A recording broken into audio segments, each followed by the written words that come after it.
Broadcasting live from the Indatha Triome on the plain of Ikoria, this is Tap Tap Concede. Welcome everybody. Graham here. Joining me is Cameron. Hello. And Nelson. And a happy pandemic to you. And yes, still very much remote. And, you know, who knows when that will change. But luckily, we have new Magic cards to play with. Feels weird. I mean, I haven't been to a paper pre-release in a long time anyway, but feels weird not to have there be one. Yeah, agreed. I kind of miss the Victoria City Center Hotel and associated restaurant. Yeah, you're short. You're like every 3 months that particular like density of grease meal, or just like shoulder rub exactly. with the scene there, right? Splash Bar. Shout out to Splash Bar. Yep. Yeah. With all the old people playing Keno. Yeah. And showing up at 8 a.m. before the pre-release to get your omelet. Yep. They always had football, well, soccer or cricket, I want to say. Like not odd sports, just anyway, we're getting down a really deep hole here about sports, just maybe. Sorry, everyone. I guess maybe we missed the LGS. You know, it's weird what you miss. Speaking right? of, like you figure that out. It's weird what you miss. Yeah. Speaking of card stores, though not necessarily local unless you live in Ballard or Bellevue, but this show is brought to you by CardKingdom.com. Check out CardKingdom.com/LRR because they are still great and are still supporting us through all of this, and you should support them too when they start shipping again. And we hope that everything's going well for Card Kingdom also. And the show is brought to you by you and your kind support of our Patreon at patreon.com/loadingreadyrun. And we thank you for continuing to do so. It means a lot. Today on the show, we're going to be talking about Ikoria. We're talking about sort of our first impressions because we're recording this on Saturday. It's actually literally in the middle of our pre-release all-day stream thing. And we've had an opportunity to play with Ikoria, whether it be in the early access streamer event or just live on Arena. And we're going to talk a bit about that. Broad strokes is pretty sweet. Yeah. I'm in favor of it. Mm-hmm. Yeah, I think this looks to be a pretty fun set to draft over and over again. Yeah, I'm looking forward to that big time. It's I've done a little bit of draft and some sealed, and I mean there's good fixing, but you don't always necessarily need to be 3 colors. I feel like generally speaking, you're going to be splashing in a lot of your limited decks, and the power level is high, and mutate is interesting. And as I expected it, once you do it once on Arena, you're like, oh, I get it. Mm-hmm. And I gotta say though, it's when you when your opponent mutates like 3 or 4 creatures into a big old stack, and you're like, cool, pacifism. That's kind of fun. Or capture spheres, even better if they have a Porcuparrot as part of their thing. It's funny. There's definitely situations where even if you have a mutate creature under lock and key in that way, there's potentially still reasonable value in mutating onto it just to get a litany of mutate triggers. Absolutely. Yeah, you can make way more bodies or draw some cards, tap opposing creatures. It doesn't feel like the worst to have it pacified. Yeah. The one that I've found, I've played some very heavy green in a deck or two, and I want to say it's called Marauding Greathorn. I'm just looking it up. Yes, Migratory Greathorn. Pardon me. Migratory. Okay. Yeah, so it's a 3/4 beast for 3 and a green, and that's it. But it has mutate for 2 and a green, and whenever it mutates, you search your library for a basic land card, put it onto the battlefield, tapped, and shuffle your library. So it comes with a can't remember what that was called. It was just 3 mana looking for 1 land. It's not cultivate. Maybe there is no card that does exactly that. But the point is, the mutate really makes you value low drop creatures because you need something to mutate onto. Yep. Suddenly, Ivy Elemental kind of comes into its own, right? Because it suddenly just becomes a bunch of counters for a mutated creature. Yeah, because Ivy Elemental is X and a green, and it just is for a 0/0, but you get X +1/+1 counters. But then if you put a Migratory Greathorn onto an Ivy Elemental, then it's a 3/4 with all of those counters. So it just becomes that much huger. In fact, actually, another creature I really like as a mutate target is Fertilid, because it's also a 0/0 that has counters. So it makes the mutate creature bigger, but then also you can use both of the counters for the Fertilid ability, and the creature doesn't die at the end of it. Yep. I should say Fertilid is 2 and a green for a 0/0, enters with 2 +1/+1 counters. So it's a 2/2 for 3, but then for 1 and a green and remove a counter, target player searches their library for a basic land, puts it onto the battlefield tapped, and then shuffles. And so this is a reprint too, isn't it?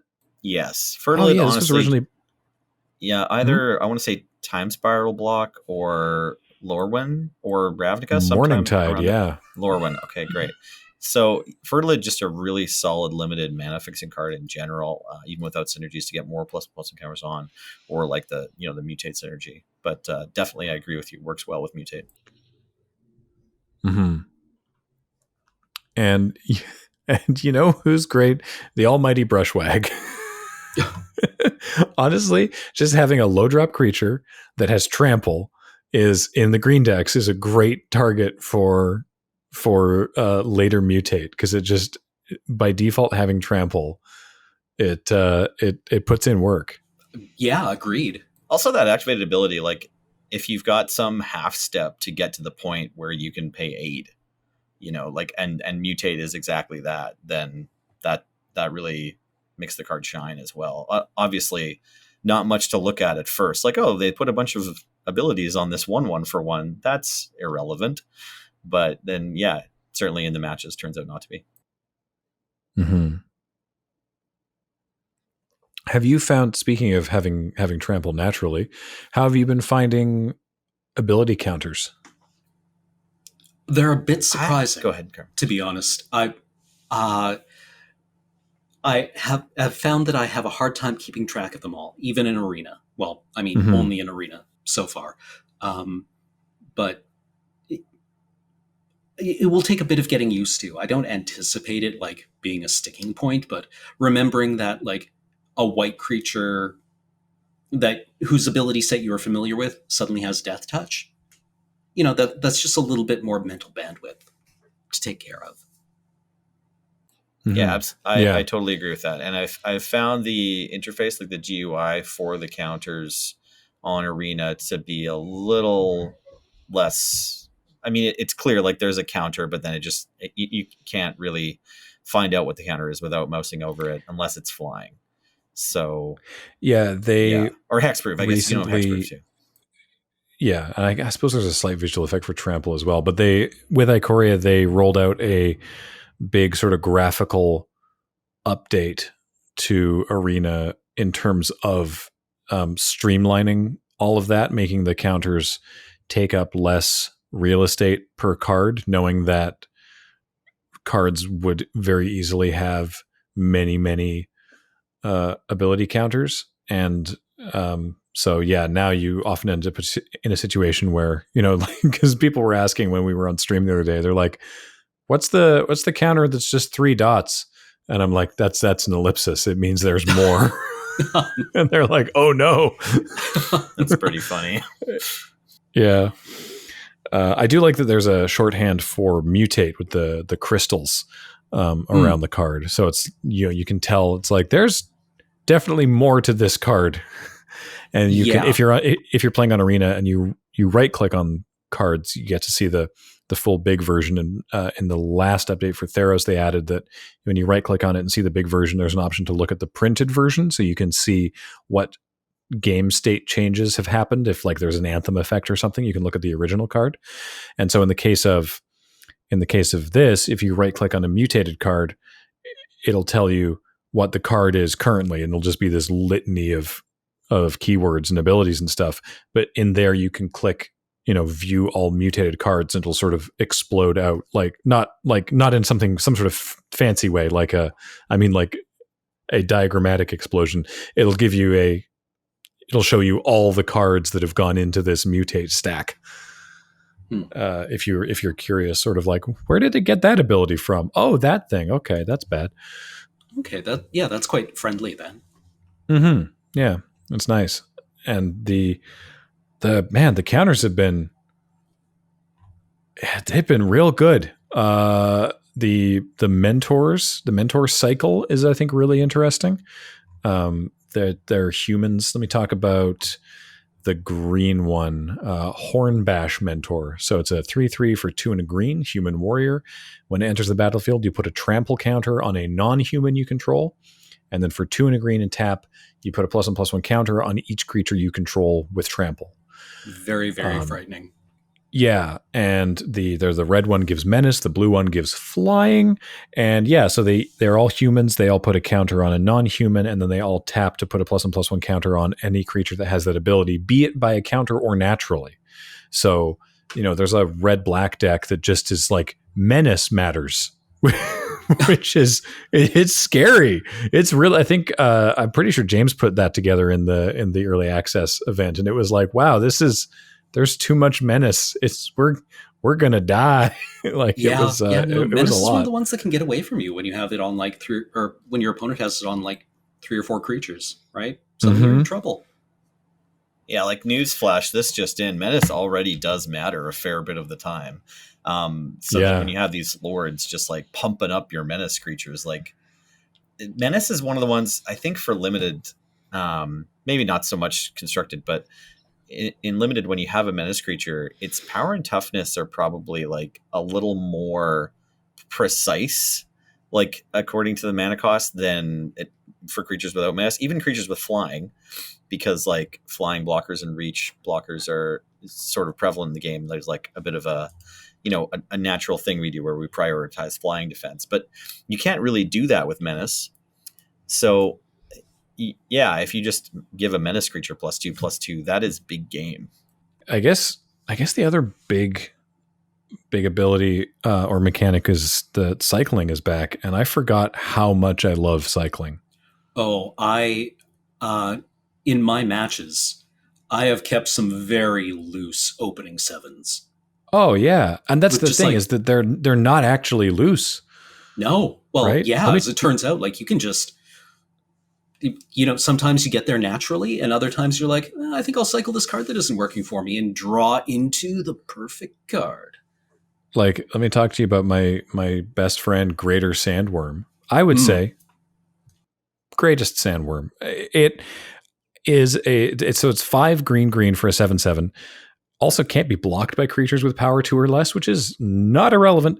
And it has cycling for 2. And so it's like, I will definitely put 1, maybe even 2 Greater Sandworms in a deck. And if you have that in your opening hand, you're just like, yeah, okay, I keep this and I know that I'm cycling this on turn 2 and whatever. There's ways to get stuff back out of the graveyard, and you're just like, okay, cool, pitch that, whatever. And it's rather than taking a mulligan. But then if you draw one later, then it's like, oh, cool, now I'm going to play this 7/7 with weird evasion. Also, there's the gold card, Back for More, that's 4 green black, instant. So 6 mana instant. It's a Rise from the Grave, only for your graveyard, but it brings a creature back from the graveyard to the battlefield, instant speed. Then it fights up to 1 target creature. Oh yeah. So I got to do that at the early access event too, or someone's like, okay, I attack. And I'm like, cool, I bring back Greater Sandworm, I fight that thing, I block this thing. And it was just like, it's brutal. Wow, Arena okay. was produced by Blizzard, when you did that, like when you went to blocks or when combat damage happened, a big like whoosh achievement unlocked would appear at the bottom of your screen. Yeah. Honestly, my other favorite achievement unlock that I've encountered so far is so Fully Grown is a very good combat trick, I think, in this format. So it's 2 and a green, instant, target creature gets +3/+3 until end of turn, and you put a trample counter on that creature. I think I've love been that, because trying to put that card in my opponent's hand the entire format. like trying to play around it. I'm like, what if they have that one that gives +3/+3 and trample? Yep. And the fact that they keep trample is great, but so it's like you make an attack and they make their blocks and you go, okay, so this creature gets +3/+3 and trample. While it is bigger and has the +3/+3, I'm also going to use ram through, which is 1 in a green instant. Target creature you control deals damage equal to its power to target creature you don't control. So it's a one-sided fight. If the creature you control has trample, excess damage is dealt to that creature's controller. So you get to take out one of their other creatures and deal damage to their face, and then also trample over the creature that they blocked with and deal extra damage to their face. Yeah, and red players are just like looking at that and then looking at Fling, shedding a silent tear. Yeah, it's absolutely gross. Well, it's funny too, looking at ram through and then like looking at, just the evolution of kind of the fight / the green one-sided fight or whatever you call it, mechanic. And it was a pretty high pick to take in Shadows over Innistrad, the 1 green, 1 generic sorcery, some sort of bite that where it's like a one-sided fight. Your creature deals damage to its power to target creature and opponent controls.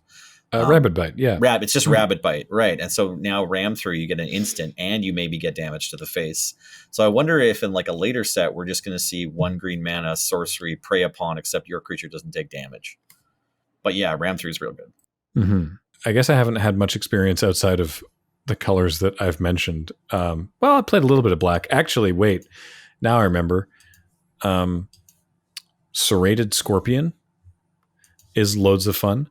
Mm-hmm. So it's a 1/2 for a single black, and then when it dies, it's 1/2. It stole a toughness from something somewhere, and when it dies, it deals 2 damage to each opponent, and you gain 2 life.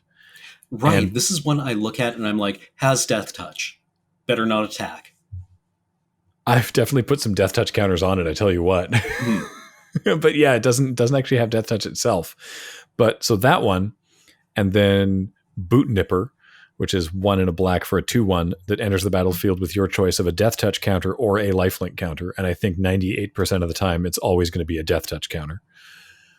And so I had a deck where it was like, get those things early. I think this was the deck James put together in the early access event that I played the back half of. And so it's, you play those things out, you trade them off, you get in for some damage, your opponent takes damage or whatever, and then you use Call of the Death Dweller, which is 2 in a black for a sorcery. Return up to 2 target creature cards with converted mana cost 3 or less, with total converted mana cost 3 or less from your graveyard to the battlefield. Put a death touch counter on either of them and a menace counter on either of them. So, and I had this specific line of play come up several times where it's like, all right, cool. So Boot Nipper comes back. It gets its own death touch counter. Now I'm going to give it menace from the Call of the Death Dweller. Also this 1/2 Scorpion. Now it also has death touch. And it's just like, oh, well, that's a really irritating board to be sitting across from. It's not like game ending of its own. It's just like really frustrating. Yeah, like, this one's going to cost me. Yeah. Well, yeah, when we talked about earlier the Menace Lord, making Menace creatures bigger as being big game. Also, obviously, Death Touch Menace. Ooh. Whew, boy, that's some hot limited action there.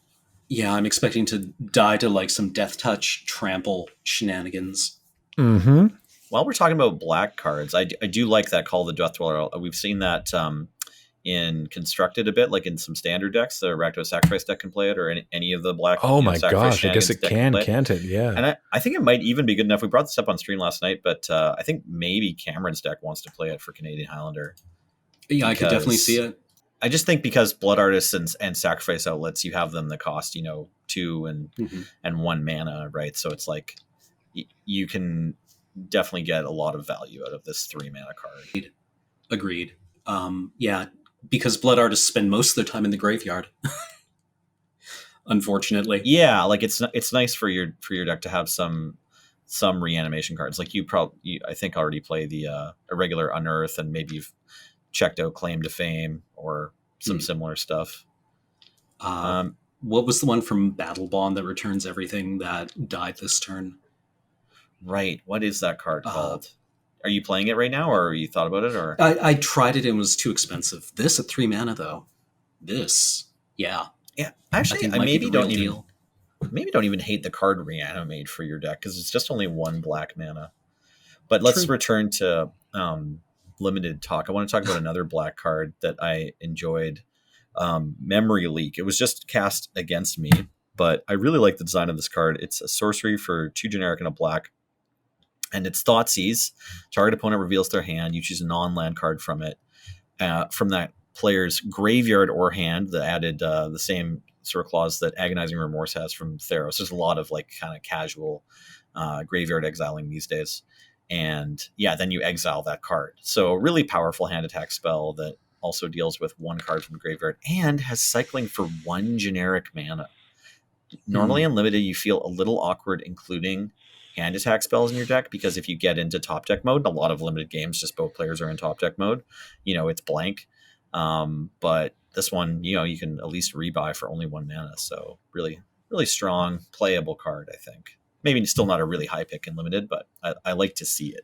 It's nice to see hand attack spells that are kind of like good for limited. Whisper Squad is another one that like we had maybe noticed on the podcast before, but I think it's turning out to be kind of tough to figure out in limited. Like, is this card good or not? And it's say even you can get 6 of them in your deck, like how much Then better what? Then you have a bunch of 1/1s. Is that good? Yeah, exactly. Yeah. How much better is this than like 1 Migratory Greathorn, like we talked about before? But the other thing is, like, if everyone's planning on taking their first few turns to cycle and then they're putting together 1 big mutate stack, like maybe the aggro deck doesn't have to be that good either. It just has to be really cheap. So I don't know. I'm curious to try like some Mardu humans or black-white humans decks or whatever, where you just try to stop your curve at 3 and you make some bad trades during the game, but you get to count to 20. I haven't drafted a deck like this yet, but I'd like to try it. Yeah, I could see myself sleeving this up at some point, giving it a shot. Yeah. I have to just a public service announcement for everyone. Gem Razor, rare. Oh yeah. 3 and a green for a 4/4 beast. It mutates for 1 green, and it has whenever this creature mutates, destroy target artifact, enchantment and opponent controls. It has trample, and here's the public service announcement: reach. That has reach. That has reach. Hashtag. It does not appear to have reach, but it's important for you to know that it has reach. Thank you, Cam, for preemptively saving me from what I was absolutely about to do multiple times in the first couple weeks of this format. Yep. I have definitely been on the receiving end of several oopses. And those oopses were only enabled by the fact that Arena highlighted it for me as a block. Because I also did not know it had reach. Oh, you were the one with the Gem Razor. Yes. Oh. That's the even funnier oops. The like oops forgot to block with my creature that nobody knew had reach, not me or my opponent. Mm-hmm. Did you get to eat their thing? Oh, totally. Totally. Like across multiple matches. That's the thing, is it's like, especially early in the format, it's like, do they have a trick, or did they not realize this creature has reach? Mm-hmm. Oh no. Yeah, because sometimes just snap it off and they fully grow it, right? So, who's to say? A couple days into the format, it still feels weird to me that mutate doesn't automatically make the creature larger. Like, that's not what it does most of the time. It's like the first mutate will sometimes make the creature larger, and then, if the creature is destined to mutate 4 times during the game, there's no telling when the largest set of stats will come. It might not come last. It might come second. And in your limited decks, a lot of your mutate creatures are just like topped out of 4/4 and they're in there somewhere. Or you might keep it at like 3/5 instead of making it, 5/4 at some point or whatever. So it feels a little bit unintuitive to me that as you put more mana into this one creature, it gains these abilities, but it doesn't necessarily gain more power and toughness. And generally speaking, for those of you at home, you don't overthink the mutate, because unless you definitely need to care about creature type, which is I think honestly, in edge case, you just want whichever creature has the power and toughness on top. Mm-hmm. Like that's going to be it. It's like whichever's biggest, that one goes on top because it's going to get all the abilities of everything anyway, which has taken me some time to sort of get in my head. I like that Arena tries to help. It helps you visualize it, really well by just every time you mutate, it shows you what it'll look like if you put it over, and it shows you what it'll look like if you put it under. And so the buttons are even really close to the power and toughness. So you almost always just click the button with the better looking power and toughness. Mm-hmm. So that's nice. Speaking of more mutate creatures, I think Archipelagor is going to end up being a fairly talked about sort of limited bomb. Oh my god. Yeah, we've already seen this one on stream. I saw a bit of Adam's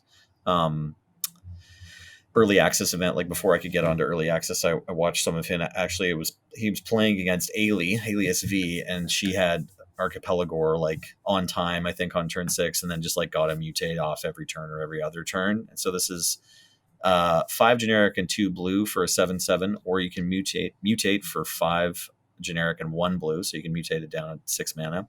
And then it just has whenever this creature mutates, tap up to X target creatures, where X is the number of times this creature has mutated.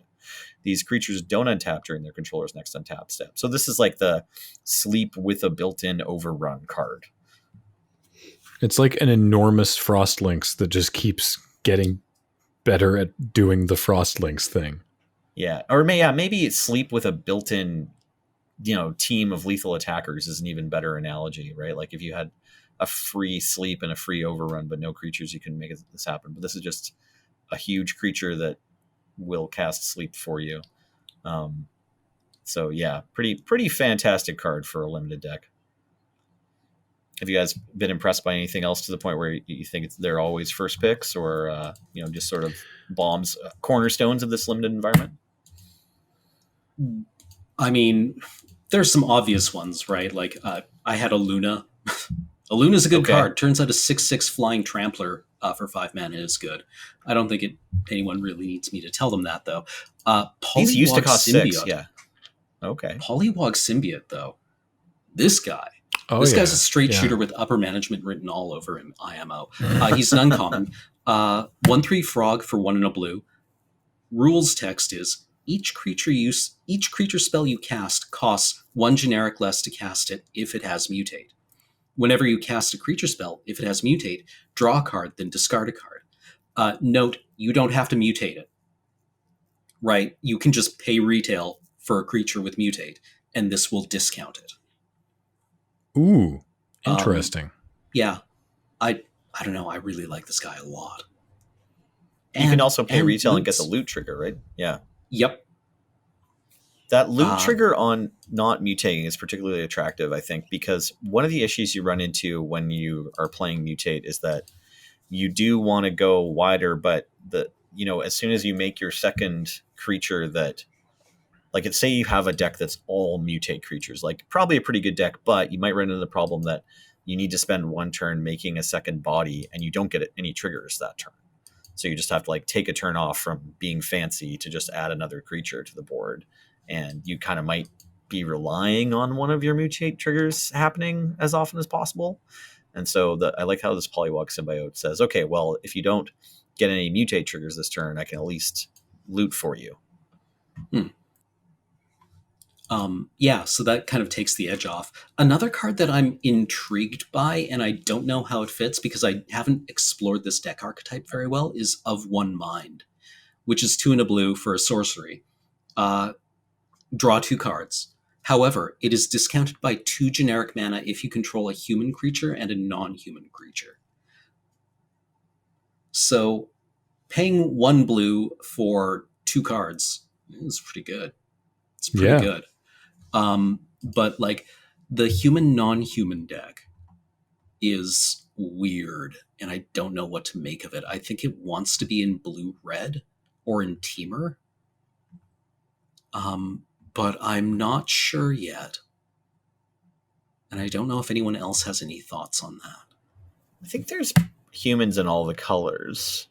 Yeah, but I'm wondering where the particular support is for this. Facet Reader is a fine human.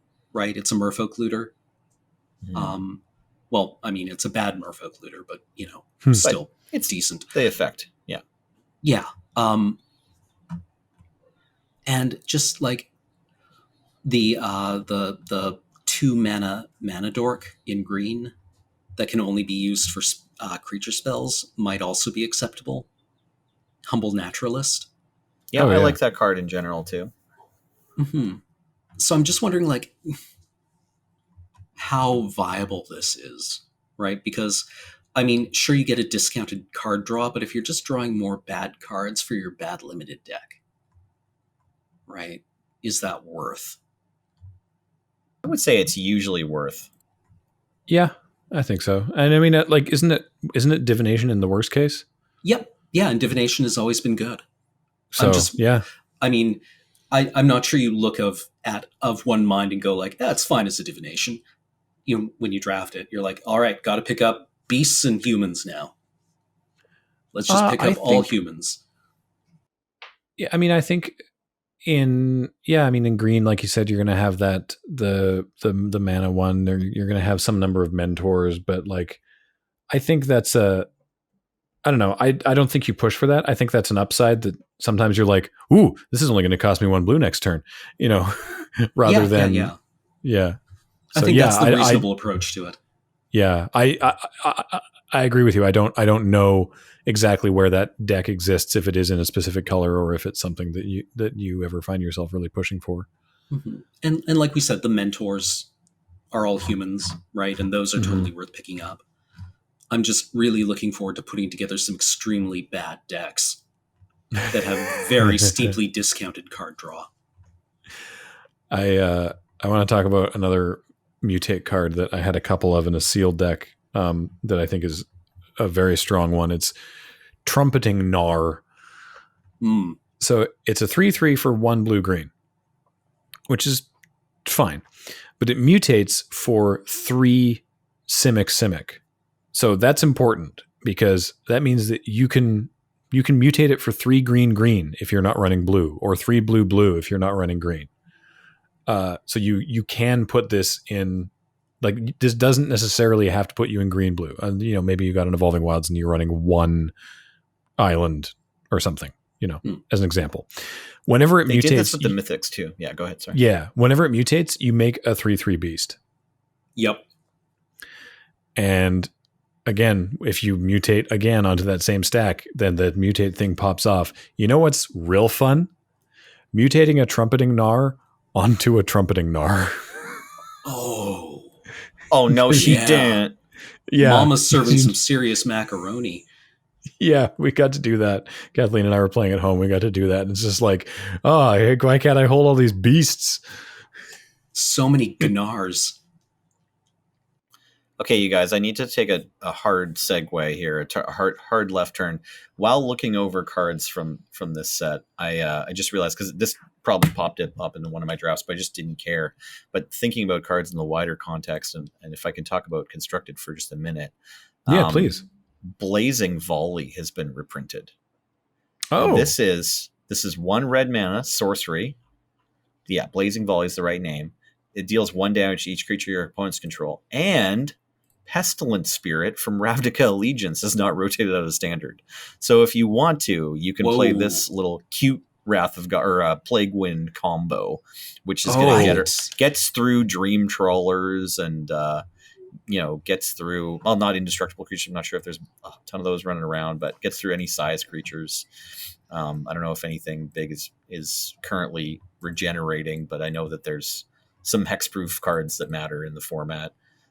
That's awesome. And this combo, while kind of cute and does lead you to playing some medium bad cards, does if you get the two of them together, it's very mana efficient and destroying. Well, I mean, like, does the Dream Trawler deck also play Castle Ardenvale?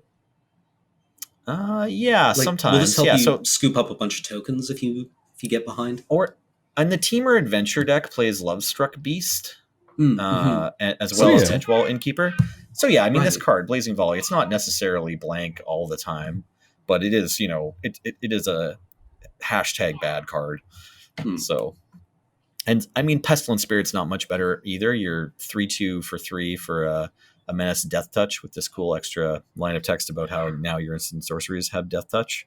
But Blazing Volley is specifically Pestilent Spirit's best friend in the world. Like, I don't know if there's a better one. I think in Modern you can play like a card from the new Phyrexia where it deals 1 to all attacking creatures for just you pay 2 life. But that's still not as good as Blazing Volley. Yeah, exactly. But that's still not as good as Blazing Volley.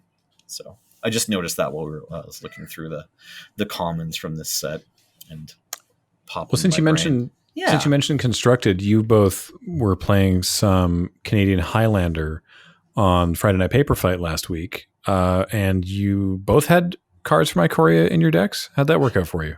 I didn't actually get to see any of mine.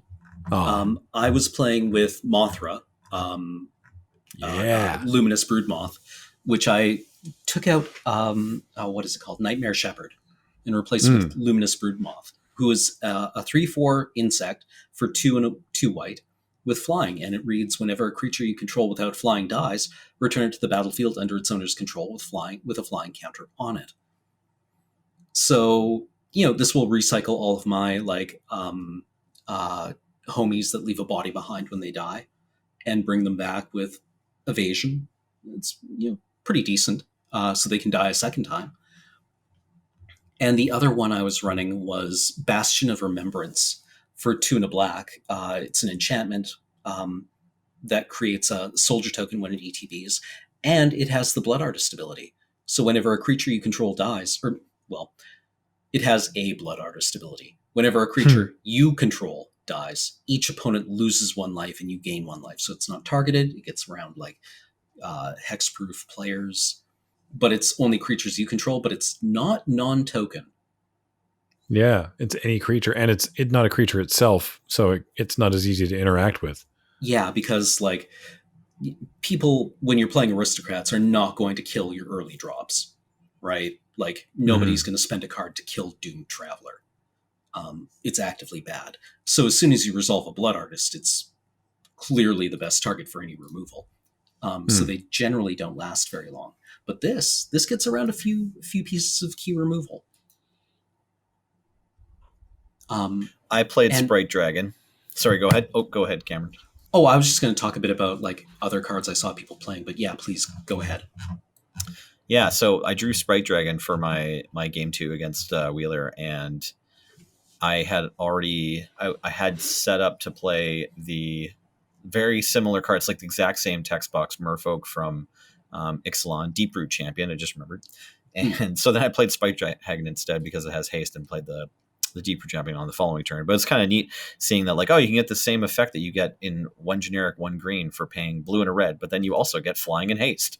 And I just, it was funny having them both on the same board. It was okay, yeah, can confirm it's right to be playing this card in this deck that was already Teamer and already played this other worse version of this card. So that one's kind of a no-brainer for our format. If you're in a deck that plays Monastery Swiftspear and blue mana, you probably want to be on Sprite Dragon as well. This is, if you haven't seen it, it's just 1 blue, 1 red for a 1/1 flying haste and whatever it's called, super prowess. Whenever you cast a non-creature spell, put a +1/+1 counter on this creature. So yeah, and it performed fine. I don't know. I got in for a couple points, then Ben pathed it or something. Yeah. I know Jeremy White was running Voracious Great Shark in his blue deck. Dun-dun. Right. Dun-dun. 5/4 shark for 3 blue flash. When Voracious Great Shark enters the battlefield, counter target artifact or creature spell. Turned out pretty good in some matchups. We're gonna need a bigger boat. Yep. Get them. Just get them. There's so many sharks. Yeah, and now in Standard, I believe they have creature counter spells at 3, 4, and 5 mana. Because there's the fairy, there's the Simic uncommon, and now there's Voracious Great Shark. Oh, right, the Lizard Wizard. Yeah, the Lizard Wizard. Yeah. I don't remember the name of it now. Why don't I remember the name of it? Frilled Mystic. I'm forgetting what the 3 mana fairy is that counters a spell, though. Is it's the adventure one, right? Yeah. Oh, right. The surveilling sprite. Think so. But that yeah. only counters That only counters a spell with CMC 2 or less, maybe something like that. That one isn't seeing a ton of Yeah. play, but yeah, you're right. If you I want to mean, be like, playing mono blue Mystic Snakes, you're in business. mhm. Or Simic Mystic Snakes, I guess, so you can get the Frilled Mystic. Yeah. That's pretty cool. Sorry, Hypnotic Sprite. Yeah. Speaking of the standard metagame, well, I've had the pleasure to do a bit more casting on the CFB channel since these cards have become legal, and it seems like Gyruda is particularly impactful. This is 4 generic and 2 Demir mana for a 6/6 with Companion. Your entire deck contains only cards with even converted mana costs, and a lot of them are kind of acquiescing to that demand and only playing 2s, 4s, 6s, and a couple 8s maybe.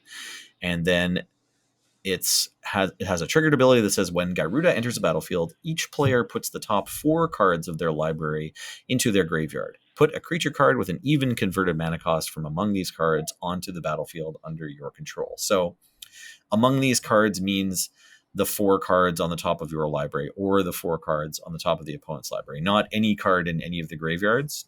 And it can only get, again, a creature card with an even converted mana cost. But Spark Double has an even converted mana cost as well, and so does Charming Prince. So I like the idea that you could just roll hot and get something off of your opponent's library. That's cool. Yeah, well, and I mean, the deck is getting kind of popular, so sometimes you're in a mirror match, right? If you get, another Gyruda, you can toss it away just for a trigger. You get a free rebuy immediately, and you just don't get to keep the second one. But the Spark Doubles become 7/7s. So this card can get out of hand pretty quickly. Obviously, at 2 mana, there's a bunch of cards that can ramp your mana. You can play Incubation Druid, but the most popular one is Paradise Druid. But you can play a bunch of 2s that increase your mana if you want to. And then at 4, you can play some utility cards, and then at 6, you can play some other threats besides Gyruda, or you can just play Gyruda as your companion, so you always have it on, turn 5 or maybe turn 4 if you're lucky and you get to ramp twice. So yeah, this has been tearing up the standard games quite a bit by putting a whole bunch of power on the board, or sometimes winning with a Thassa's Oracle. Because right, yeah, of course, yeah. Because the Spark Doubles have, 2 blue mana pips, two Demir pips in their cast costs on the board, and so you can get, if you get pretty lucky with these triggers, you might have a very high devotion to blue, and then even if there's 10 cards left in your library, you might be able to win with Thassa's Oracle, or you can just keep going until, keep playing the game until you don't have any cards in your library left, and then your Thassa's Oracle will definitely work. It must be exciting gameplay. Yeah, well, I mean, this format's still shaking itself out, and it's not the only strategy, but that does seem to be the one that's the most popular on like day 2 or whatever. That seems like the Gyruda is kind of like the hot card out of this set so far that I've seen. Yeah. Okay. Have either of you gotten a chance to play any standard? Did you play any standard in early access? I have not. Nope. That's okay. Yeah. I played a little bit. I did jam a few Gyruda decks, as well as some Lura, some Memori, and plenty of decks with Fiend Artisan. This is also a card, Fiend Artisan, that I think is going to see lots of Canadian Highlander play. Yeah, it's just 2 Golgari mana for a 1/1 Nightmare creature with 2 abilities. Fiend Artisan gets +1/+1 for each creature card in your graveyard. So it's kind of a Tarmogoyf. That's sort of like cares about the graveyard and gets pretty big for only 2 mana. And then it also has pay X, like X generic mana, and 1 Golgari, so a green or a black, and tap it and sacrifice another creature. Search your library for a creature card with converted mana cost X or less, put it on the battlefield, then shuffle your library. Activate this ability only anytime you can cast a sorcery. So quite a lot of good things going on here. Obviously, the 2 abilities are synergistic, although the function of the 2 abilities aren't. You either get to attack or block with this creature, or you can use it to kind of cast a Green Sun Zenith or Court of Calling or whatever with an extra payment. You do have to pay the mana cost for the card you're getting, so the similarities to Birthing Pod sort of end at tapping and sacrificing a creature. But yeah, we've seen this card do some powerful stuff in the standard format already, and I think it'll do lots of great things in the in the Canadian Highlander world. Sweet. If you want to hear more, by the way, about by you, I mean the listeners, not you, Nelson, because you know about this, but if you want to hear more about what cards from the set and from the associated Commander set are going to be making some waves in Canadian Highlander, potentially part 1 of the Canadian Highlander set review is already happening on North 100. The first episode's out, and it's going to be 3 parts because there's all the cards from Ikoria and the Commander set, and they're doing it all at once over the course of 3 episodes. And there's some stuff. It's good. Yeah, I'm happy to hear that they're starting to release those. I've been getting, harangued in Twitch chat for when is the North 100 set review coming up, and I'm actually pretty curious about it myself. I have my own ideas about which of these cards make for good Canadian Highlander cards, and some of them I think are pretty obvious. Fiendar isn't certainly a slam dunk, but yeah, I'm eager to find out what Ben, Jer, Serge, and Alex think about the cards from the set and whether or not they have any spicy brews for us with the new Ikoria cards. Yeah. I think, though, that for our initial impressions, that might do it. And we'll have to talk more again soon about how things are sort of shaking out. But initially, just from doing I guess we also didn't even talk about how there's actual player drafts. Did we talk about that last week? No. Had that been announced yet? That was news this week. Whoops. Yeah. Super exciting. Okay. I played in one. Yep. Yeah, let me just knock through that real quick. So the traditional draft, the drafts where you do best of 3, that is now only available as a player draft with real human beings. Then there is what they're calling Premier Draft, which is the best of 1 queue that we're used to, but that is also only with human beings. And then they've gone back to the original nomenclature of Quick Draft, which is the best of 1 ranked draft against bots, and that has a rotating cycle. Every 2 weeks will be a different older format. And because I didn't say it, I should make it clear that the best of 1 premier draft is also ranked.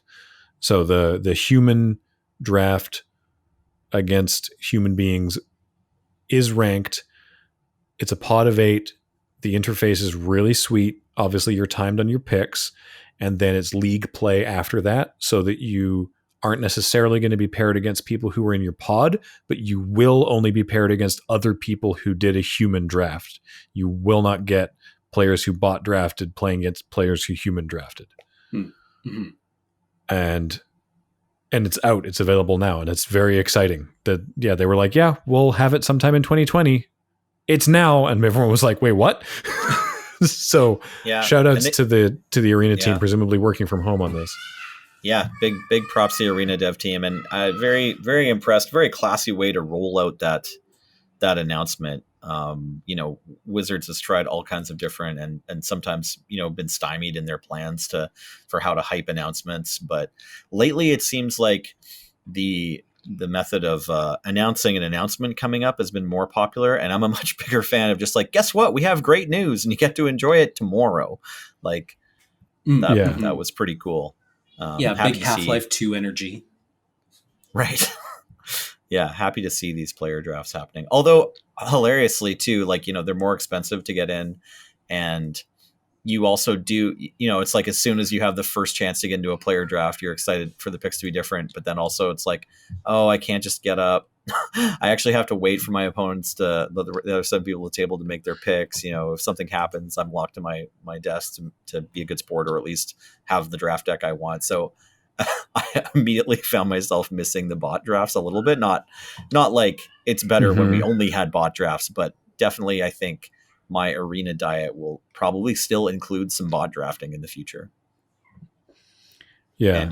So I took it for granted, right? I like their system, though, where when you're doing the Premier Draft, so you can click on a card to reserve it, and then if your timer runs out, it'll pick the reserved card, very similar to how Mitgo used to handle it. If you don't pick anything, then after a certain amount of time in a given pack, it will highlight one of them and be like, we algorithmically think this is the card to pick here. And I don't know that it's necessarily great, but it's like, this is the card we're going to pick if you don't do anything. just heads up, and then you can go ahead and pick your own. If you don't, then it's like, all right, I'm going to pick that, and then it gives you this pop up that's like, hey, are you still, like Netflix? Are you still playing? Like, are you still here? And you can go like, yes, I'm still here. And if you don't, if it thinks that you've actually like left or disconnected, then it starts making those picks faster so that it doesn't slow the whole draft down. That's fantastic. I didn't know that, although I did see that window pop up, and I just clicked yes. Yeah. Because, I had to like get up and stop the kids from murdering each other for a minute while I was trying to do this player draft yesterday. And yeah. So rather than just Go, which would just random goof grab whatever, the idea is that if something happens, it's obviously not what anybody wants to happen, but the hope is that you'll have at least a functional deck at the end of it. I don't know. We should maybe I should talk to James about maybe trying this on LRMTG, where we just go into just walk away. Yeah. I think if you're like at least 6 or 7 picks in, it might not be that bad. I only saw the highlight window come up once, but it was the card I was going to pick. Like, it had it highlighted already as I'd like come back to the table after 25 seconds or something. Mm-hmm. And I was like, okay, yeah, that is the one I want. So entirely possible that once you're through pack 1, it'll just pick everything you were going to pick. I'm not sure, but I'm looking forward to that stream. No, you just got to let it ride from the beginning, right? Oh, sure. Okay, fair enough. Well, it's tough. Yeah, it's harder to say that it'll pick all the cards you would have picked if you don't pick any cards. We'll try that sometime. We'll spend our gems so you don't have to. Until then, however, we'll leave it there for now, and do check out the state of the game, because there's some information on tweaks that they made to sort of like entry fees and stuff for the different things and payouts and all that. It's all fine, but just you should be aware of any changes that they made, and we can maybe go deeper on that next time. And until then, a reminder that Tap Tap Concede is brought to you by Card Kingdom. Do check out cardkingdom.com/LRR, and maybe I don't know, sell them some cards also when they come back. I don't know. I just want good things to happen to Card Kingdom, because they've always been very supportive of us over the years, and of course, thank you all for your continued support of patreon.com/loadingreadyrun, because we can't do it without you. And that is going to do it for this week. I have been Graham. That has been Cameron. Hello. And that has been Nelson. Goodbye. There he is. All right. Thanks for listening, everybody. We'll talk to you next time.